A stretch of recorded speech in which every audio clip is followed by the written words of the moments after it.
JEE advanced 2013 के इस question में सिचुएशन कुछ ऐसा दिया हुआ है कि दो नॉन कंडक्टिंग सॉलिड स्फीयर्स है, मतलब एक से दूसरे में चार्ज फ्लो नहीं करेगा।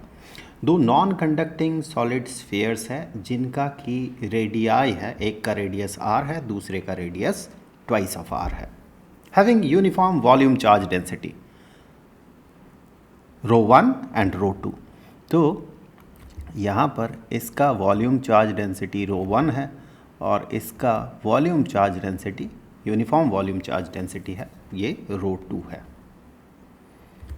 The net electric field at a distance 2r from the centre of the smaller sphere, इस छोटे स्फीयर के सेंटर से 2r डिस्टेंस दूर, along the line joining the centers of the spheres, मतलब ये वाला जो लाइन होगा along the line joining the centers, यहाँ पर एक सेंटर, यहाँ पर छोटे स्फीयर का सेंटर और यहाँ पर बड़े स्फीयर का सेंटर, इन दोनों को ज्वाइन करता हुआ जो लाइन है, उस लाइन पे छोटे वाले स्फीयर के सेंटर से 2r डिस्टेंस दूर जो इलेक्ट्रिक फील्ड बन रहा है वो नेट इलेक्ट्रिक फील्ड ज़ीरो बन रहा है।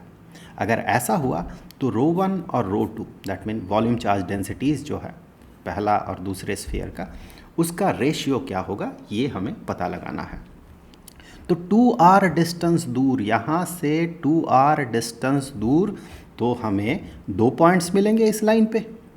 वो दो पॉइंट्स यहाँ पर, एक पॉइंट ये और दूसरा पॉइंट ये, तो दोनों के लिए अलग अलग हम कैलकुलेशन करेंगे।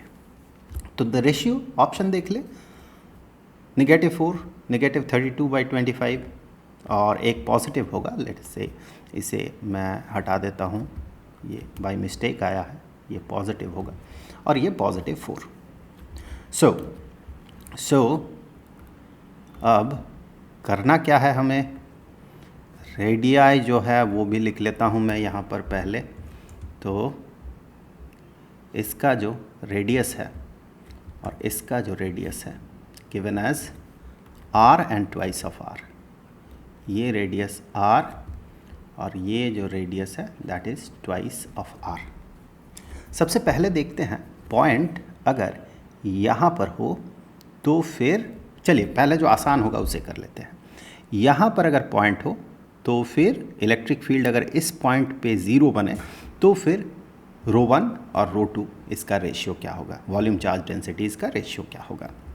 सो अभी कंसिडरेशन में जो पॉइंट है P1, इस पॉइंट में हम देखेंगे।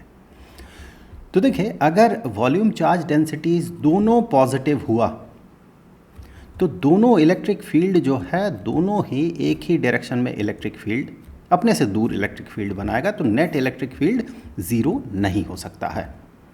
दैट मीन एक को पॉजिटिव तो दूसरे को नेगेटिव होना होगा।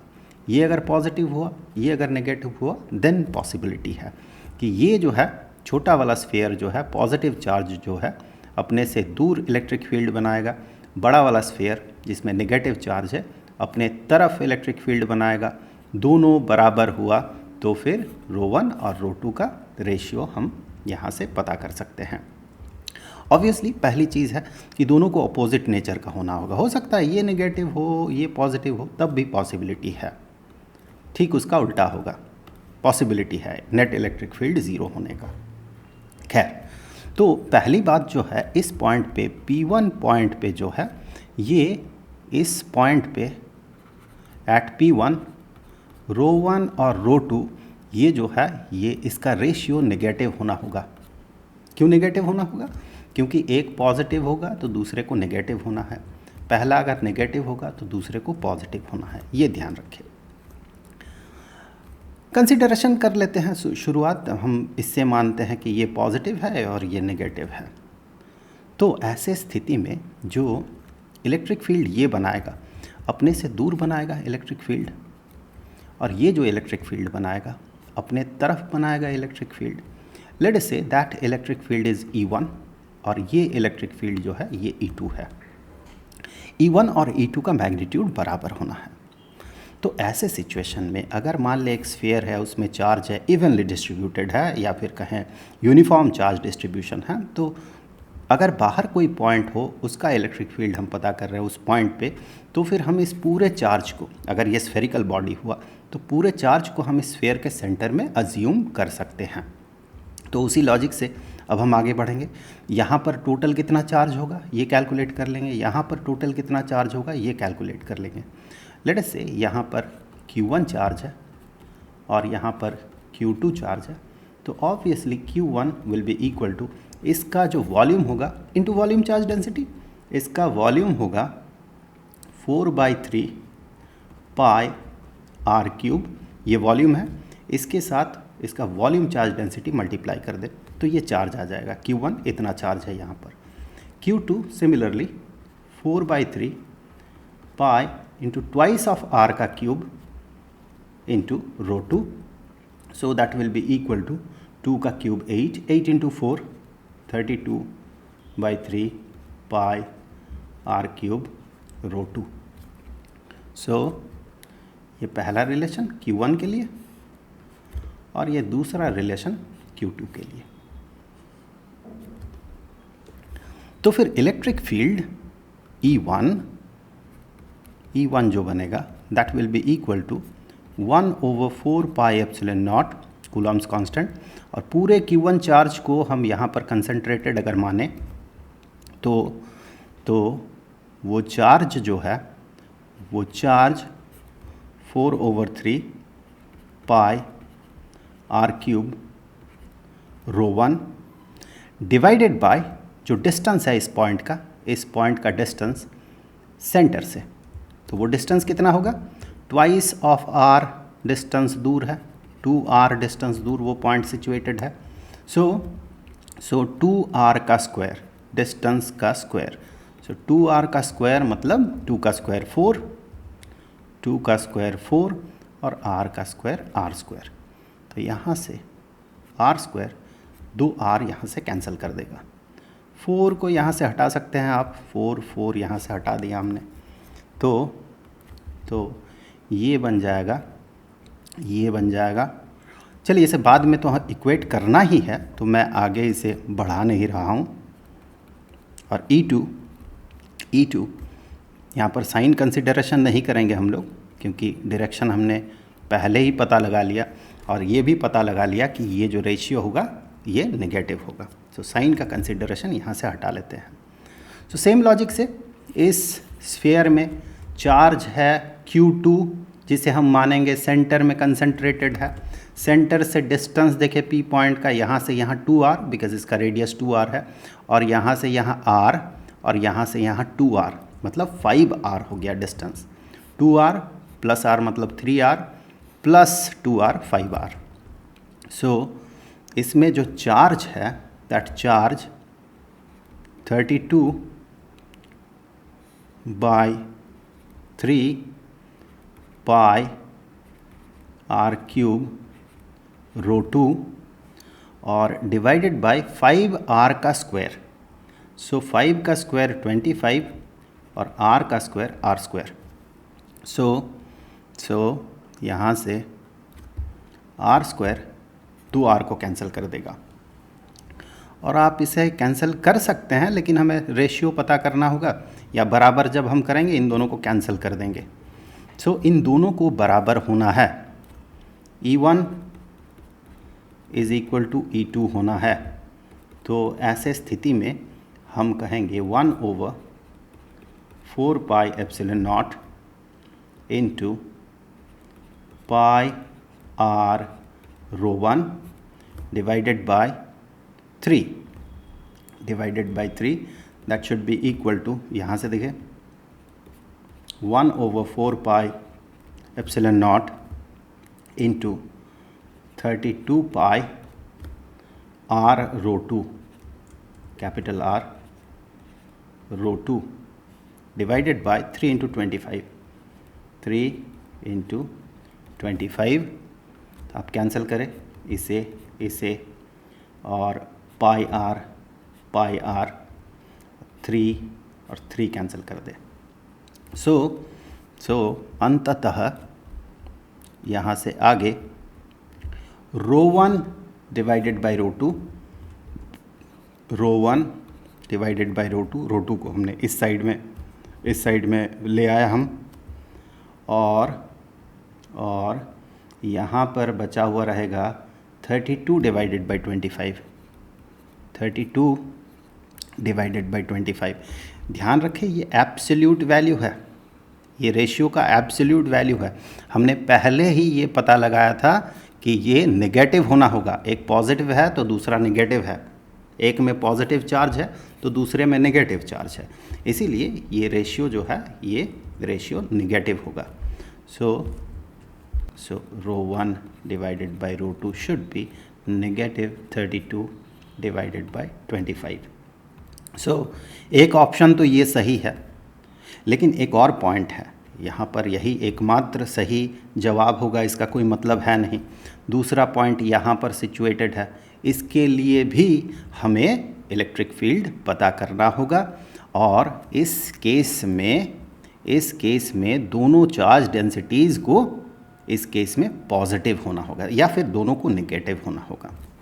रीज़न बीइंग कि यहाँ पर अगर पॉजिटिव चार्ज होगा तो ये अपने से दूर पुश करेगा, या फिर कहे इलेक्ट्रिक फील्ड को अपने से दूर बनाएगा, और यहाँ पर भी पॉजिटिव चार्ज होगा तो ये अपने से दूर बनाएगा इलेक्ट्रिक फील्ड। अपोजिट डायरेक्शन में इलेक्ट्रिक फील्ड बना तो नेट इलेक्ट्रिक फील्ड ज़ीरो हो सकता है। नेगेटिव चार्ज के लिए भी वही लॉजिक हम अपना अप्लाई करेंगे, दोनों अपने तरफ इलेक्ट्रिक फील्ड बनाएगा, hence net electric field zero हो सकता है। तो ये वो सिचुएशन है एट P2, इस पॉइंट को अगर हम P2 नाम देते हैं, दिस इज़ P2, तो फिर rho 1 divided by rho 2 should be positive.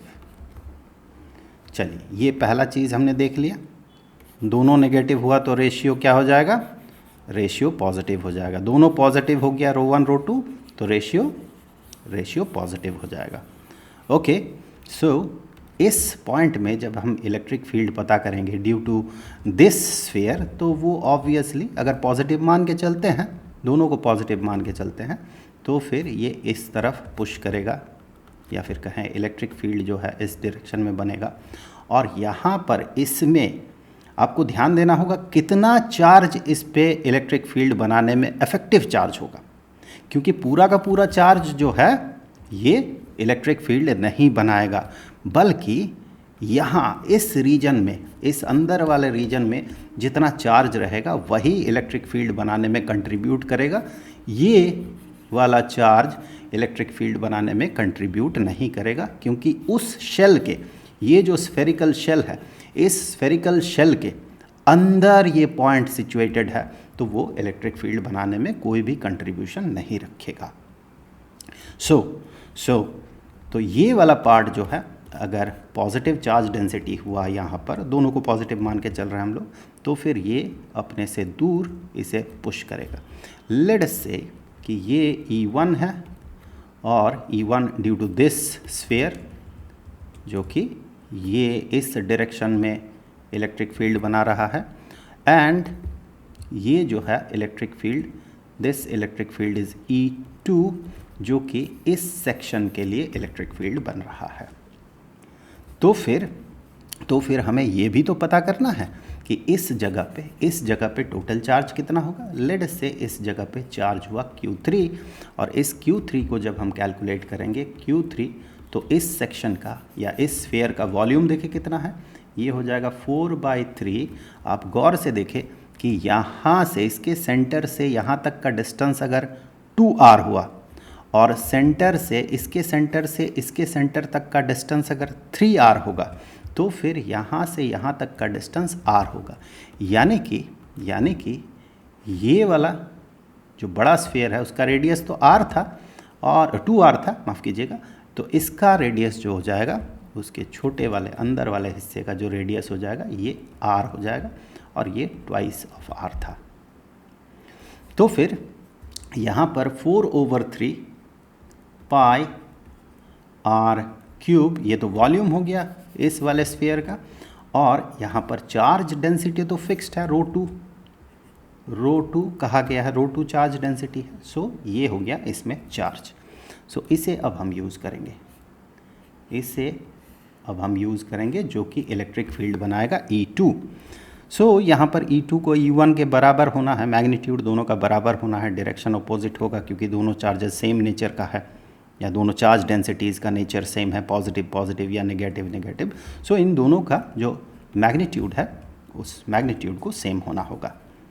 सो सबसे पहले E1 को कैलकुलेट कर लेते हैं। E1 सेम वे कि पूरा चार्ज जो है उसे सेंटर में कंसंट्रेटेड माने और ये डिस्टेंस जो है इस पॉइंट का डिस्टेंस ये ट्वाइस ऑफ r है। हमने इसे पहले कैलकुलेट किया था, वो उसे मिटाना ठीक नहीं हुआ।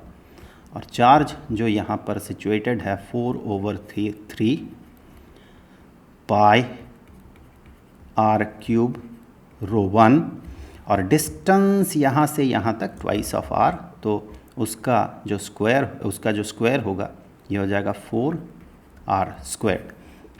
और आप चाहें तो यहाँ 4 और 4 कैंसिल कर सकते हैं और r² 2r को कैंसिल कर देगा। और उसी तरह से E2 जब हम पता करेंगे, E2 will be equal to 1/4 pi epsilon naught. और इलेक्ट्रिक फील्ड बनाने में इफेक्टिव जो चार्ज है वो इतना है 4/3 पाई r³ ρ2 और डिवाइडेड बाय डिस्टेंस, इस पॉइंट का डिस्टेंस फ्रॉम दिस सेंटर, क्योंकि पूरे चार्ज को हम सेंटर में कंसंट्रेटेड मान सकते हैं, that distance is r। So r का स्क्वायर, तो यहाँ से r² जो है 2r को कैंसिल कर देगा और दोनों का मैग्नीट्यूड बराबर होना है, E1 is equal to E2 होना है। दैट मीन हम यहाँ से कह सकते हैं कि 1/4 पाई एप्सिलॉन नॉट, वैसे तो ये कैंसिल हो जाएगा, आप जब खुद कैलकुलेट करेंगे तो बहुत सारी चीज़ें आप न लिखें तो अच्छा होगा, लिखने की ज़रूरत नहीं है। सो ये 3 that should be equal to, अच्छा ये हाँ 4 ठीक ओके 1/4 पाई एप्सिलॉन नॉट और 4 पाई r² डिवाइडेड बाय 3। सो यहाँ से बहुत सारी चीज़ें कैंसिल हो जाएगा, जैसे कि ये 1/4 pi epsilon not pi r 3 और 3। तो जब आप रेशियो देखेंगे ρ1 डिवाइडेड बाय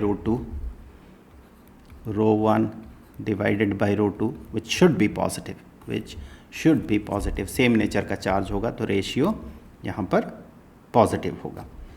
उसका एब्सोल्यूट वैल्यू क्या होगा, अभी हम एब्सोल्यूट वैल्यू पता कर रहे हैं। Obviously absolute value will be equal to the ratio, क्योंकि दोनों का नेचर सेम है तो अल्टीमेटली ये पॉजिटिव ही होगा। So that will be equal to, यहाँ देखिए 4 बचा हुआ है, that will be equal to 4। That mean in this case ρ1 divided by ρ2 should be positive and that should be positive 4. So second जो ऑप्शन है जो सही हो सकता है वो positive 4 है। So ये भी सही ऑप्शन होगा।